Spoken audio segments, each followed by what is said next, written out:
뭉치면 살고 흩어지면 죽는다. 우리는 흔히 하는 말입니다. 사실 하나보다 둘이 더 낫고 둘보다 셋이 낫고 셋보다 여럿이 훨씬 낫습니다. 하지만 코로나 팬데믹 상황을 우리가 지나가면서 뭉치면 죽고 흩어지면 삽니다. 정부는 그래서 자꾸만 우리에게 흩어지라고 얘기를 해요. 5인 이상은 절대 모이면 안 된다라고 얘기를 합니다. 그래서 교회도 20%, 30% 이렇게 제한을 해 나가면서 모이기 때문에 여간 어려움을 겪는 게 아니죠. 여러분, 하지만 교회는 모이기만 하는 공동체가 아니라 함께 모였다가 흩어지는 공동체가 바로 교회의 올바른 정의입니다. 교회는 모였다가 흩어지는 공동체예요. 교회는 이 구심력과 원심력이 함께 작용할 때 교회의 교회됨, 가장 큰 능력을 발휘할 수 있는 공동체가 됩니다. 예루살렘 초대교회는 모이기에 열심인 교회였어요. 예루살렘 도시의 그 12%나 되는 사람들이 교회 안으로 몰려서 항상 공동체 생활을 하며 같이 삶을 나누었습니다. 열심히 모이기는 했지만 그들은 흩어지는 것을 두려워했습니다. 흩어지지 않으려고 안간힘을 썼습니다. 그러자 하나님은 큰 핍박과 박해를 통해서 땅끝까지 복음 전하라고 그들을 강권적으로 전 세계 모든 나라로 흩으시는 것을 우리는 봅니다. 여러분, 생각해 보세요. 예루살렘 교회의 지도자, 목회자였던, 감독이었던 예수님의 친동생 야고보, 수많은 성도들이 모여서 하나님을 예배하다가 흩어졌을 때, 그것도 유대 땅이 아니라 전 세계 지역으로 흩어졌을 때 그 목회자의 마음은, 심정은 여러분 어떠했을까요? 굉장히 아프고 공고했을 거예요. 이 사람들이 흩어져서 잘 지내고 있는가 염려가 찾아오며 근심 걱정이 눈앞을 가렸을 것입니다. 이 야고보는 걱정하고 염려하던 중에 그들을 위해서 편지를 쓰기로 작정을 합니다. 안부 편지를 쓰지요. 흩어진 제자들에게, 수신자들을 특정해서 편지를 씁니다. 그것이 바로 우리가 지금 보고 있는 야고보서 성경입니다. 그들에게 안부 편지를 쓰는데 그 내용은 첫 번째, 시험을 당할 때 온전히 기쁘게 여기라. 여러분, 흩어져 있으면 시험 당하는 것은 너무나 쉬운 거예요. 가족도 기러기 아빠든지 뭐든지 흩어져 있으면 시험이 걸릴 확률이 훨씬 높습니다. 흩어진 자들은 시험을 당할 확률이 큰데, 하지만 오히려 믿음의 시련은 인내를 만들어내고 연단을 만들어내고 조금도 부족하여 구비함이 없게 갖추게 하는 것이기 때문에 오히려 기뻐하라. 첫 번째 권면을 했습니다. 두 번째, 기도할 때 두 마음을 품지 말고 오직 믿음으로 구하라라는 말을 합니다. 두 마음은 불신과 신앙의 사이를 왔다 갔다 하면서 구하는 것이기 때문에 정한 마음이 없기에 기도 응답의 적이라고 표현을 합니다. 얻지 못한다는 거죠. 구하여도 믿음으로만 구할 것을 요구합니다. 오늘 말씀은 세 번째 9절부터 10절 말씀을 보면 이렇게 말하죠. 낮은 형제는 자기의 높음을 자랑하고 부한 자는 자기의 낮아짐을 자랑할지라. 사실 박해를 피해서 전 세계로 흩어진 그 성도들, 요즘 말로 하면 난민이겠죠. 난민. 얼마나 삶이 구차하고 힘들고 새로운 환경에 적응하느라고 어려웠겠습니까? 흩어진 사람들의 가장 큰 어려움들, 공통적인 어려움들은 가난, 궁핍이었어요. 그 문제에 대해서 오늘 야고보는 얘기를 하고 있습니다. 9절 말씀에서 낮은 형제라고 되어 있는데 헬라어로는 타페이노스라는 단어로 쓰였어요. 사회적으로 계급이 낮다는 것이 아니라 물질적으로, 경제적으로 없어서 가난하고 비천한 사람들을 가리킬 때 낮은 형제라는 단어를 썼어요. 어디까지나 세상적인 기준을 쓰고 있는 거예요. 세상은 가난한 사람들을 낮추어서 보는 경향이 있습니다. 돈이 많으면 그냥 우러러봐요. 돈이 없는 사람이면 그냥 낮추어 보는 거예요. 이 세상적인 물질관, 이 가치관의 기준에 완전히 장악되어 있으면 나 자신도 나를 볼 때에 돈이 없으면 내가 너무 초라해 보이는 거예요. 그럼 그럴 경험해 보셨죠? 내가 물질이 없다 생각되면 초라해 보이고, 누군가 내 옆에서 물질이 많이 있는 사람들이 보이면 그 사람을 이렇게 우러러보게 되는 거죠. 벌써 낮은 위치에 서게 된다는 거예요. 더군다나 오랫동안 이 가난에 짓눌려 있으면 노력해도 벗어나지 못하면 많은 사람들은 이게 숙명인 줄 알아요. 그냥 죽을 때까지 이렇게 살다가 죽겠구나 생각을 합니다. 그리고 가난한 자신을 스스로 학대를 하면서 주눅들고, 가난 때문에 열등감에 빠지고, 돈 때문에 자신감을 잃은 채 그냥 하루하루를 살아내는 게 세상 사람들의 지금 모습입니다. 제가 SNS를 보다가 돈에 관련된 얘기를 보니까 이런 글귀들이 나오더라고요. 서글픈 얘기인데 돈에 관해서, 가난하면 요즘 결혼도 못해요 그러더라고요. 결혼 정년기에 있는 청년들이 쓴 글이겠죠. 가난하면 애도 못 키워요. 가난한데 애를 낳으면 사람들이 아동 학대범이라고 놀린다고 합니다. 어떤 분은 그런 글을 썼어요. 동서가 돈 없는 형수를 무시하는 것 같아요. 돈 없다고 형수를 무시하는 것 같아요. 돈 없어서 무시를 당한다는 거죠. 여러분도 혹시 여러분 마음속에 돈이 없어서 내가 교회 왔는데 교회에서 무시를 당하고 나는 낮은 사람이다 라고 스스로 생각을 하고 계십니까? 혹시 여러분의 자녀들이 집에서 어느 날 문득 부모된 여러분들에게, 아빠 왜 이렇게 우리 집은 가난해요? 그걸 말하는 거 들어보셨어요? 엄마 우리 집은 도대체 왜 이렇게 돈이 없는 거예요? 그 말을 듣는 부모의 심정은 막 서글프고 한없이 작아지는 느낌을 가지게 될 것입니다. 여러분, 세상의 기준과 세상의 이 가치 차원에서 돈이 없다는 것, 가난하다는 것은 단순히 그냥 가난하고 배고프다는 의미가 아닙니다. 수치와 모욕이고, 슬프게 하고 영혼이 병들게 하고, 우리를 참 삶을 어려운 과정 속으로 빠지게 합니다.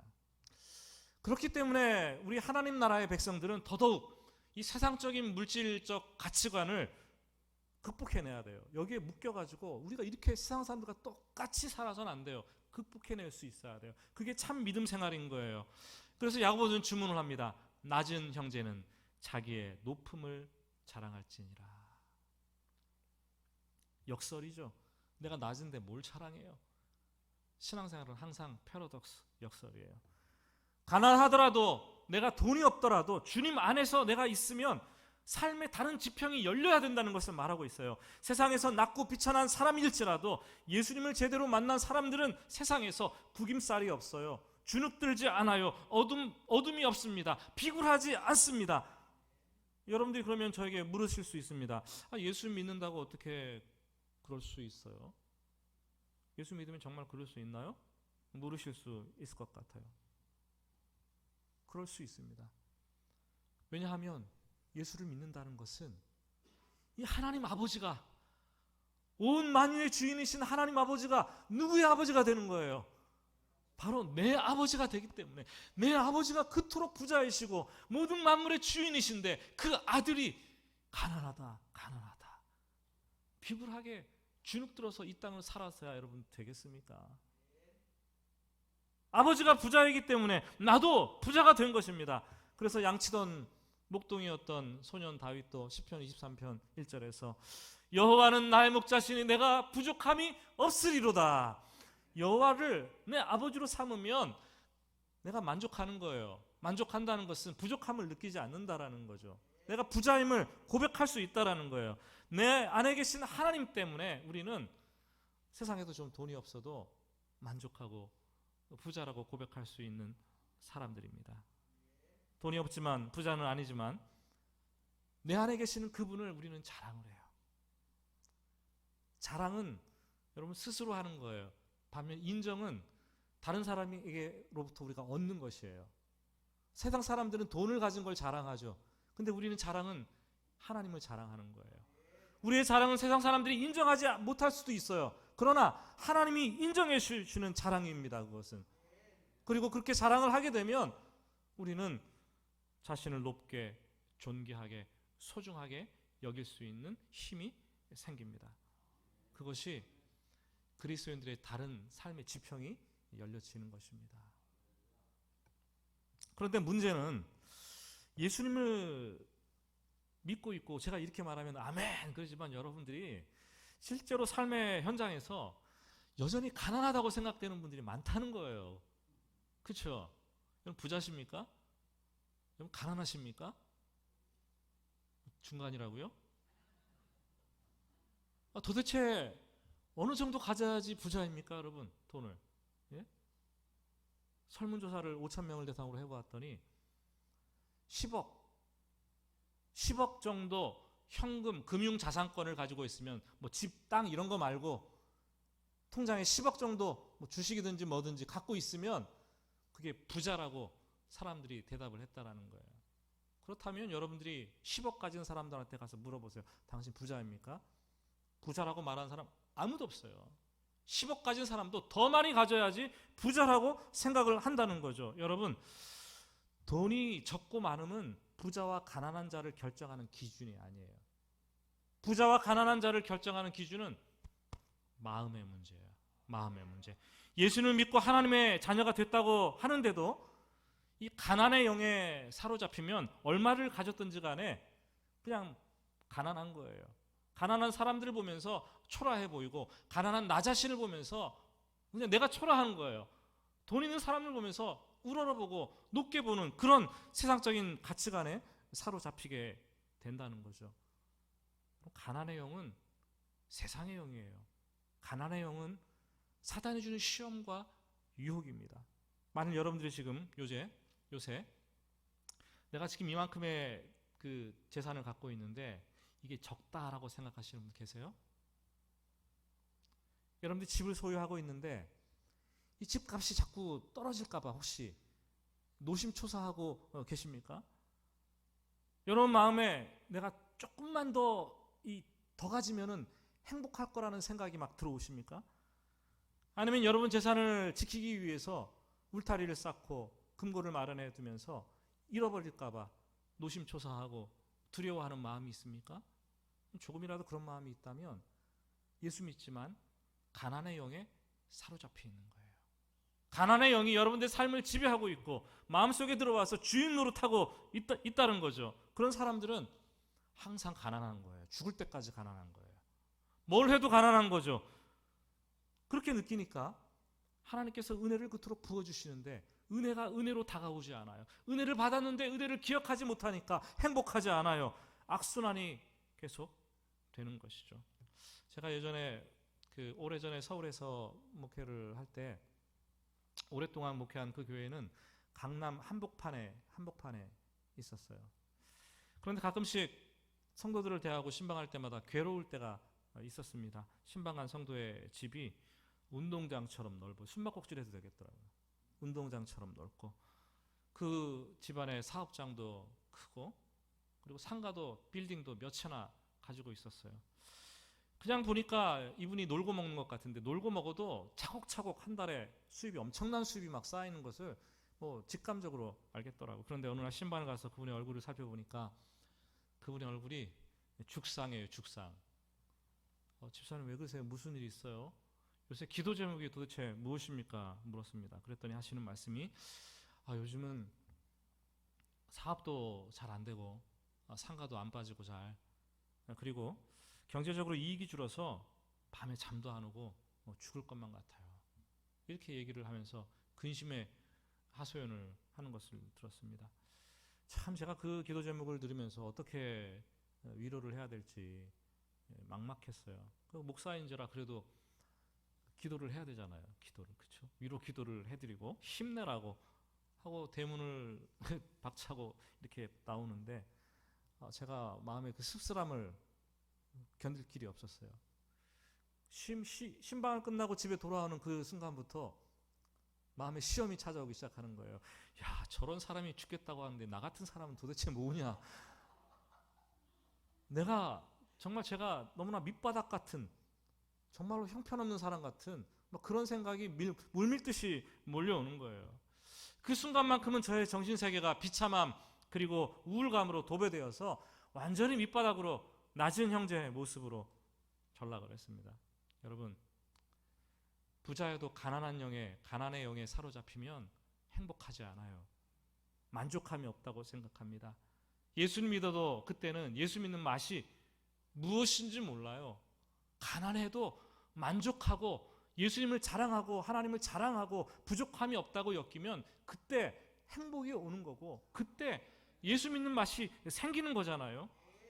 사단은 자꾸 이 가난의 영으로 오늘 현 시대의 그리스도인들을 유혹하고 공격하고 시험에서 넘어뜨리려고 합니다. 여러분, 우리가 분명히 내가 자랑해야 될 것, 내가 만족해야 될 것 분명히 아시기를 예수님의 이름으로 축복합니다. 성경 마지막 책인 요한계시록을 보면은 1세기에 있었던 7교회들의 형편을 다루는 얘기가 계속해서 나옵니다. 특별히 계시록 2장 말씀을 보면은 서머나 교회 얘기가 나오는데, 주님께서는 서머나 교회에 대해서 9절 말씀에 이렇게 얘기를 합니다. 우리 계시록 2장 9절 말씀을 한번 같이 읽어보겠습니다. 내가 내 환난과 궁핍을 알거니와 실상은 내가 부요한 자니라. 자칭 유대인이라 하는 자들의 비방도 알거니와 실상은 유대인이 아니요 사탄의 회당이라. 이 서머나 교회에 하신 말씀인데, 서머나라는 도시는 터키에 있는 도시예요. 이스탄불이 가장 큰 도시고, 그리고 수도가 앙카라가 둘째 큰 도시고, 이 지금 보고 있는 서머나, 지금은 이 도시가 이즈밀이라고 부르는 도시입니다. 세 번째로 큰 도시였습니다. 그런데 이 서머나라는 도시는 아름답고 부유한 항구 도시였습니다. 그리고 그 도시에는 큰 올림픽 경기장이 있었고, 극장과 도서관과 과학과 의술이 발달했으며 여러 종족으로 구성된 국제적인 도시였습니다. 특히 서머나의 도시에 대해서 우리가 주목할 것은 황제를 숭배하는 신전을 건축하기 위해서 유치 경쟁이 있었는데 15개 도시가 뛰어들었어요. 제일 먼저 유치권을 따내고 황제 숭배하는 신전을 서머나에 건축을 했습니다. 로마 정부가 볼 때 얼마나 사랑스럽고 예쁜 도시였겠어요. 그 서머나에 경제적인 혜택을 막 부어줍니다. 쏟아 부어줍니다. 서머나의 사람들은 하루아침에 부자가 되었고 다 풍요로운 삶을 살게 되었습니다. 그런데 황제 숭배 신전을 건설해 놓으니까 그 도시에 사는 사람들은 누구든지 그 신전에 가서 숭배를 하고 절을 하고 고백을 해야 되는 거예요.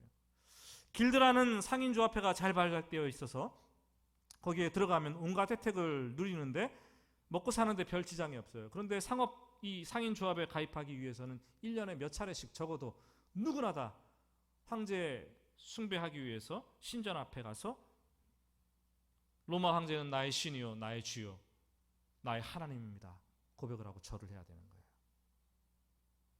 그렇지 않으면 길드라는 상인조합에 가입할 수도 없었고, 상인조합에 가입하지 못한다는 것은 심한 핍박과 터무니없는 세금을 내야 되고, 직장과 사업이 직장에서 쫓겨나고 사업을 운영하지 못하게 되는 지름길이었습니다.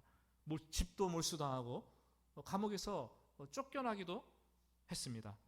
여러분, 서머나에서 예수를 믿는다는 것은 그렇게 부자 동네, 부자 도시, 그 부유한 도시에서 예수를 믿는다는 것은 내가 가난하기로 결정한다는 거예요.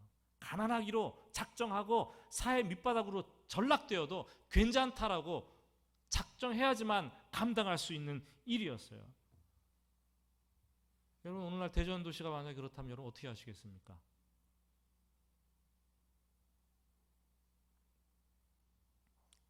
그런 서머나 교회 성도들을 보고 주님께서는 말씀을 하십니다. 내 환난과 궁핍을 알거니와 실상은 네가 정말 부유한 자라.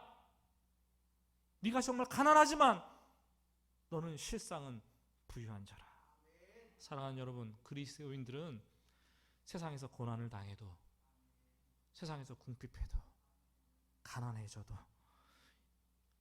하나님을 내 아버지로 모시고 있기 때문에 하나님은 나를 보실 때에 너는 진짜 부자다, 부유한 자다, 그런 말씀을 해주시는 분들이에요. 주눅들 필요 없어요. 여러분, 한번 따라서 해봅시다. 나는 부자입니다. 당신은, 저를 보지 말고 옆 사람을 보고요, 당신은 진짜 부자입니다. 우린 부자들이에요, 부자들. 이것을 잊어버리고 살면 삶은 힘들어져요. 새로운 지평이 열리는 것을 예수 믿으면서 우리는 경험해 나가야 됩니다. 10절 말씀을 보시면 부한 자들에 대한 권면입니다. 같이 10절 읽어볼까요? 부한 자는 자기의 낮아짐을 자랑할지니 이는 그가 풀의 꽃과 같이 지나감이라. 성경은 부자들에 대해서 항상 경고를 합니다. 부자인데 오늘 말씀은 자기의 낮아짐을 자랑하라고 말합니다. 겸손하라는 얘기죠, 한마디로. 보통 돈이 많으면 내가 꽤 괜찮은 사람인 줄 알아요. 그렇죠?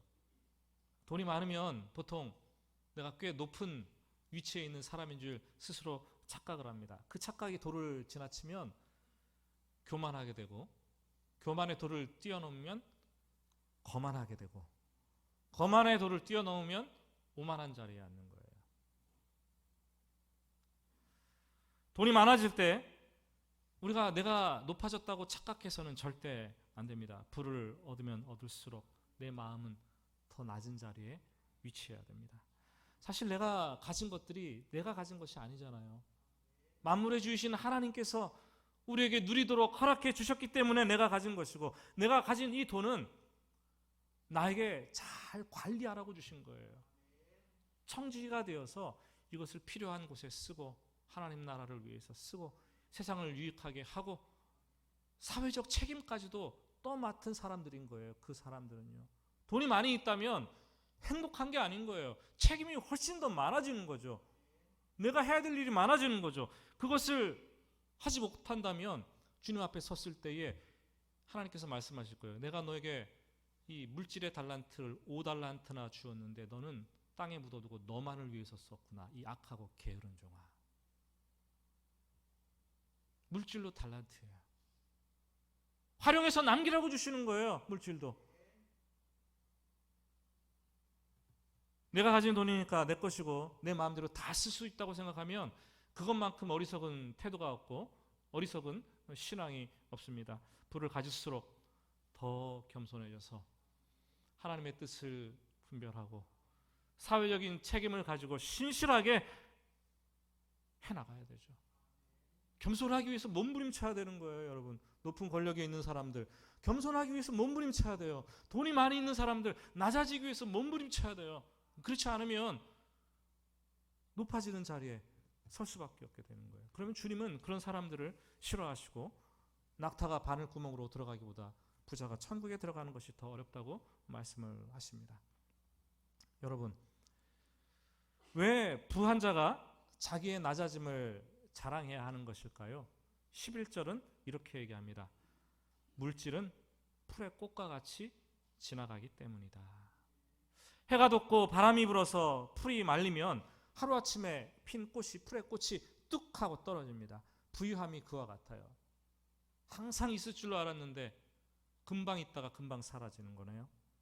자랑하려고 했는데, 그렇게 자랑을 했는데 이제는 자랑할 게 없네요. 가난도 마찬가지예요. 가난이 영원히 아닙니다. 가난도 한순간이고 부도 한순간이고 다 한순간이에요. 좌절할 필요도 없고 스스로 교만할 필요도 없고 높은 척 할 필요도 없고, 그것이 성경적인 물질관입니다. 우리 어르신들은 은행에 갈 때 꼭 이 통장하고 돈을 들고 가잖아요. 도장도 들고 가시고, 그죠? 도장을 굉장히 중요시 여기는데 요즘은 페이퍼 통장이 지금 만들어주질 않아요. 그죠? 잘 페이퍼 통장이 없어지는 추세입니다. 세상의 모든 돈이, 여러분 은행 가서 통장 정리를 딱 하니까 돈이 10억 딱 찍혔어요. 여러분이 10억 가지고 있는 거예요, 여러분들이? 예? 통장에 있는 거지. 여러분이 갖고 있는 건 아니에요. 현금을 누가 뭐 손에 1,000만 원, 뭐 몇만 원씩, 몇십만 원씩 갖고 다닙니까? 그렇지 않아요. 우리의 수중에 있는 이 돈들은 뭐 통장에도 찍히고 하겠지만, 핸드폰으로도 보고 하겠지만, 이 전산상의 컴퓨터로 다 정리되어 있는 거예요. 숫자로 정리되어 있는 거예요. 그렇죠? 근데 그걸 보고서 야, 나 돈 많다. 차곡차곡 쌓이면 부자라고 느끼고 흐뭇해 합니다. 여러분, 전 가끔씩 그런 생각을 해요. 이 전산망에 문제가 생겨가지고 이게 다 폭발해버리면 이게 다 누구 돈이 될까? 은행이 잘 나가던 은행이 하루아침에 망해도 사람들이 막 내 돈 내놓으라고 아우성치고 소송 걸고 없다고 한탄을 하는데, 이 전산망이 망가지고 폭발해버리면 이 숫자로 기록된 이 돈들이 다 누구의 것이 될 것인가? 그런데 한거품에 한순간에 그 물거품이 될 이 숫자를 우리는 믿고 살아간다라는 거예요. 우리가 그렇게 어리석은 사람들인 거예요.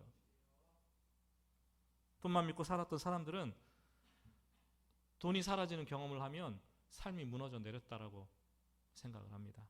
돈을 잃어보고 사업이 잘 안 돼서 망하면 그 사람이 정말 믿음이 있는 사람인지 없는 사람인지 우리는 그때 확인할 수 있어요. 그때야말로 이 사람이 하나님을 중심적으로 살았는지 돈 중심적으로 살았는지를 판명할 때입니다. 왜 신앙생활 하다가 다들 큰 돈을 잃고 사업이 망하고 힘들어지면 뭐 소리 소문 없이 교회를 나가고 떠나가는지 모르겠어요. 부끄럽습니까, 여러분? 그런 건 아니에요.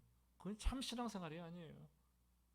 가난할 때도 내 주님 때문에 만족한 것이고, 부유할 때도 내 주님 때문에 만족한 것이고, 여러분, 이게 신앙생활이 아닙니까, 여러분? 한술 더 떠서 내가 사업이 망했을 때 누군가 이 자리에 서서 주님, 내가 사업이 망했지만 주님 때문에 행복하고 주님 때문에 만족합니다. 좀 이런 고백을 할 수 있어야 되는 거 아니에요? 그게 믿음 생활 아닙니까? 다 간증하는 것들 보면은 사업 잘 되고 성공해서 돈벼락 맞아서 뭐 이런 감사함, 이런 간증이나 하고 있고, 그런 간증은 지나가는 코흘리게 아이도 할 수 있는 거예요, 여러분. 뭐 주면 아이가 감사하다 그러잖아요. 우리의 참된 간증은 내가 있으나 없으나 하나님 감사합니다. 하나님 때문에 나는 부자이고 하나님 때문에 나는 만족하고 하나님 때문에 나는 행복합니다. 가난이 우리의 삶의 주제가 될 수도 없고 부자가 우리의 삶의 주제가 될 수가 없어요. 우리의 삶의 주제는, 의인들은 믿음으로 사는 것이기 때문에 우리의 삶의 주제는 믿음이 돼야 되는 거예요. 믿음이, 여러분. 예? 여러분, 간증할 때에도, 목장이나 교회에서 간증할 때에도 뭐 하나님께서 물질 이렇게 주셔서 감사합니다, 물론 해야 되죠. 근데 그거 너무 강조하지 마시기 바랍니다. 없는 사람들은 시험에 들어요. 그럼 나는 하나님께서 은혜를 안 주셔서 물질이 없는 것인가? 더 많이 받은 사람은 말씀드렸잖아요. 청직이에요. 더 많이 베풀고 더 많이 섬기고 더 많이 헌신해야 되는 것이고 더 많은 달란트를 남겨야 되는 거예요. 근데 우리가 그거를 모르고 착각한다면 참 불행한 인생을 사는 거죠. 이 계시록 3장으로 넘어가면은 또 다른 한 교회가 나옵니다. 라오디게아 교회입니다. 17절 말씀, 계시록 3장 17절 말씀 우리 같이 읽겠습니다.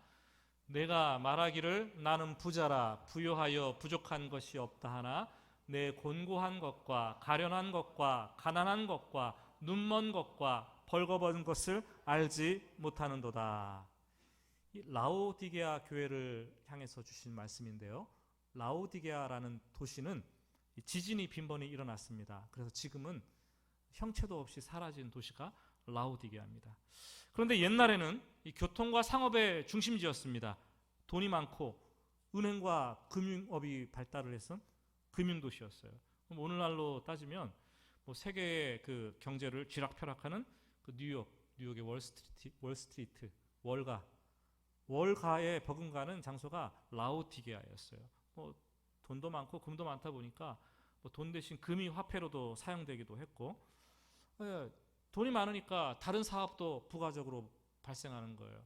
양털을 가공해서 옷을 만드는 양모 산업도 발달했고, 양모 산업이 발달하니까 자연적으로 그 도시가 패션 도시가 되는 거죠. 패션 도시가 돼서 로마의 귀족들이 입고 다니는 옷들은 죄다 이 라오디게아에서 만든 옷을 공급해 갖고 입고 다녔습니다. 그리고 그 도시에는 최고의 의과 대학이 있어서 안과가 있었어요. 유명한 안과가.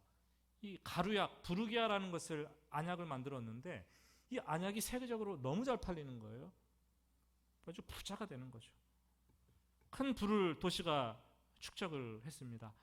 라오디게아 도시의 이 부가 라오디게아 교회 성도들에게로 흘러 들어오는 거죠. 부만 들어온 것이 아니라 교만도 흘러 들어옵니다.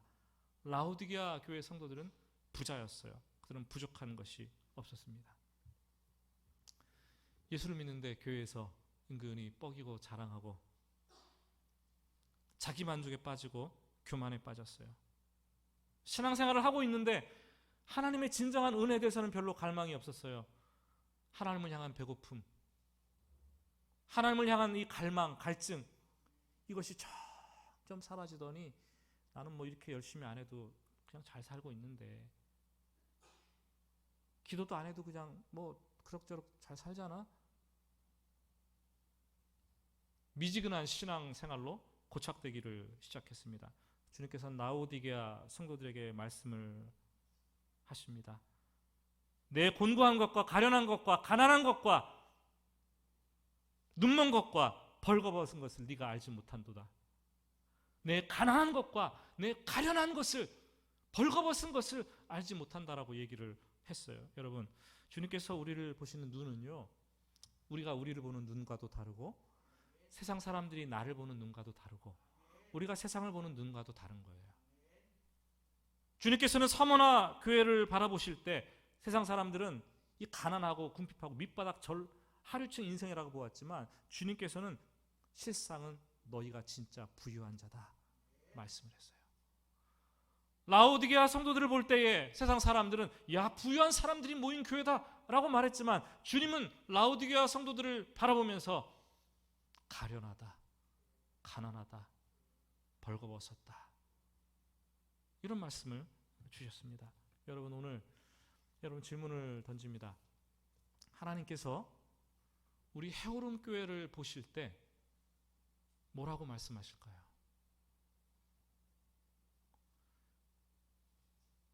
하나님께서 여러분 자신을, 여러분들을 바라보실 때 뭐라고 말씀하실까요? 세상 사람들에게 인정 안 받아도 돼요. 우리가 자랑 못 해도 돼요. 그러나 하나님 보실 때 실상 정말 부유하구나, 이런 칭찬을 받게 되시기를 축복합니다. 이 코로나라는 어려운 상황 가운데서 2021년도가 넘어왔고 우리가 목장 모임을 이제 시작을 하려고 합니다. 오늘 개강 예배를 드리지만 거리두기가 완화될 때까지 아마 3월 21일 날 첫 목장 모임을 할 수 있으리라고 지금 추측합니다. 물론 추측입니다. 2주간의 기간 동안 목장이 비공식적으로 좀 만나기도 하시고 이렇게 모임을 가지셨으면 좋겠다라는 생각을 합니다. 이 목장 생활을 하면서 가끔씩 상처받는 분들의 얘기를 듣습니다. 그분들의 얘기를 들으면 대부분 물질에 얽힌 얘기들이 많더라고요.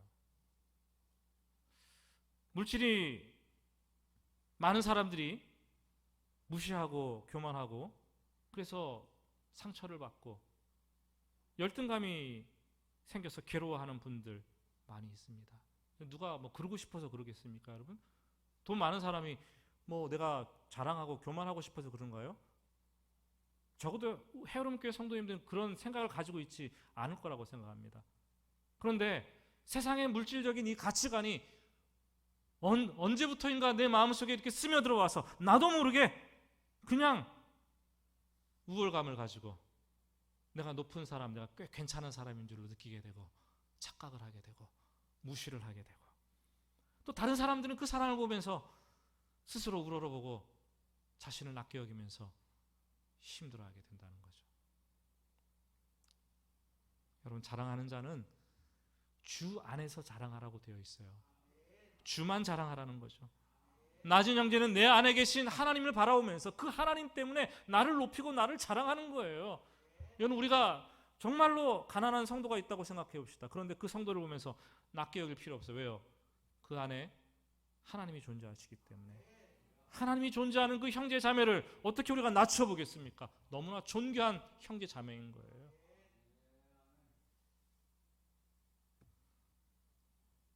부한 자는 낮아짐을 자랑하시기 바랍니다. 자꾸 낮아지려고 몸부림치시기 바랍니다.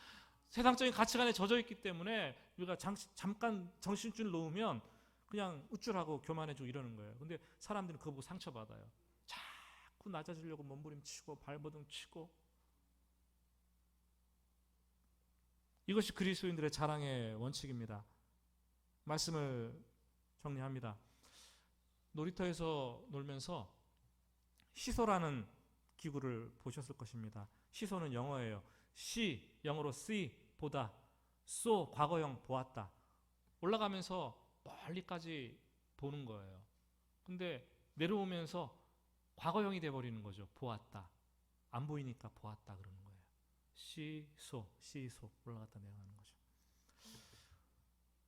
어떤 사람들은 한번 올라가면 영원히 높은 자리에, 부유한 자리에, 그 자리에 머무를 줄로 알고 착각합니다. 어떤 사람은 한 번 바닥에 나락으로 떨어지면은 내가 절대로 이 빈곤의 이 바닥에서 벗어날 수 없다라고 생각을 합니다. 그렇지 않아요. 우리 인생은 시소예요.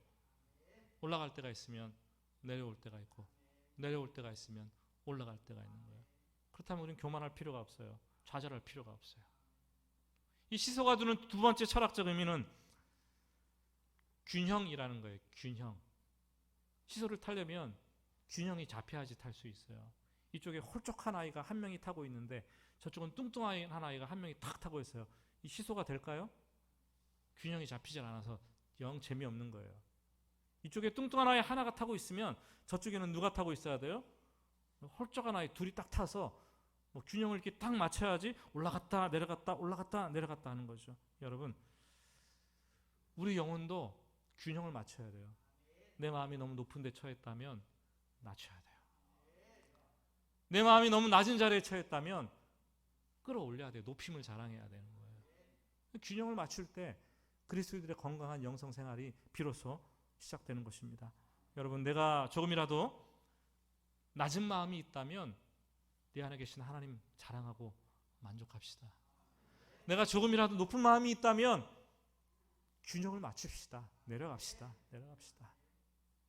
사랑하는 여러분, 풀의 꽃같이 한순간에 사라질 물질과 사람들의 자랑 흔들리지 말고, 그것 때문에 없다 있다 많다 하면서 시험 들지 말고, 우리가 믿음의 길 그리고 신앙의 길을 가기로 작정한 사람들이라면 두 마음 품지 말고 한 길만 바라보고 그냥 나아갑시다.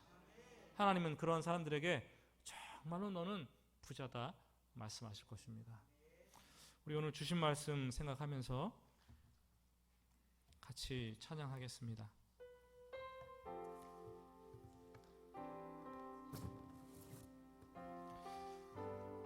같이 부를 찬양을 한번 되돌아보면요, 나의 만족과 유익을 위해 가지려 했던 모든 것들 이젠 모두 다 해로 여기고 주님을 위해서 다 버리네.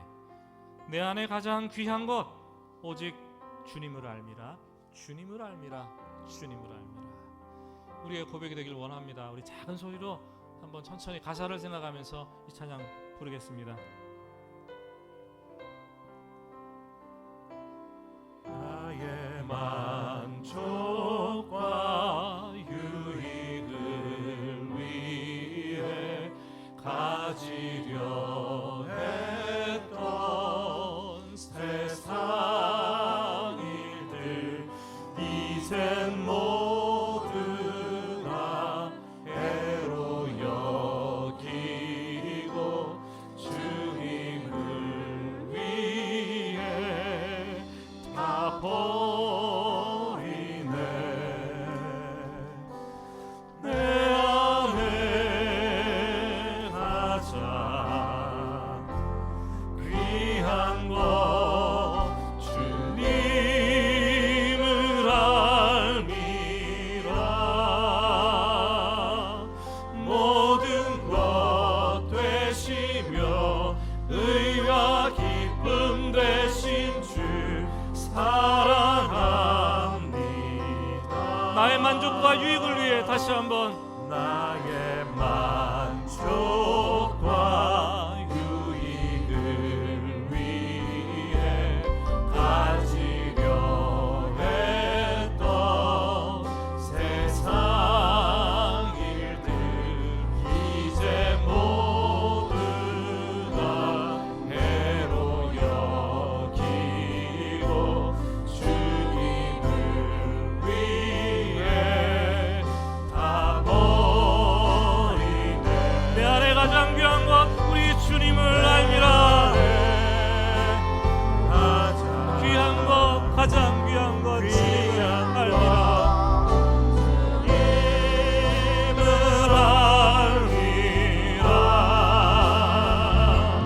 모든 것 되시며 의와 기쁨 되신 주 사랑합니다.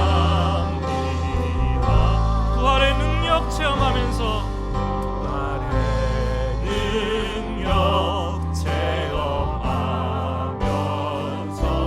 주의 고난에 동참하고 주의 주듯이 본을 받아서 그의 생명에 참회하네. 내 안에 가장 귀한 것 우리 주님을 알미라. 내 안에 가장 귀한 것 귀한 것 알미라.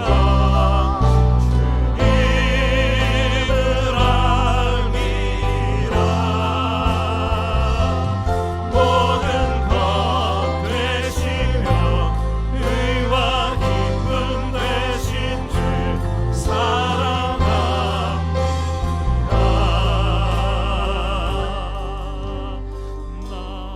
나의 주.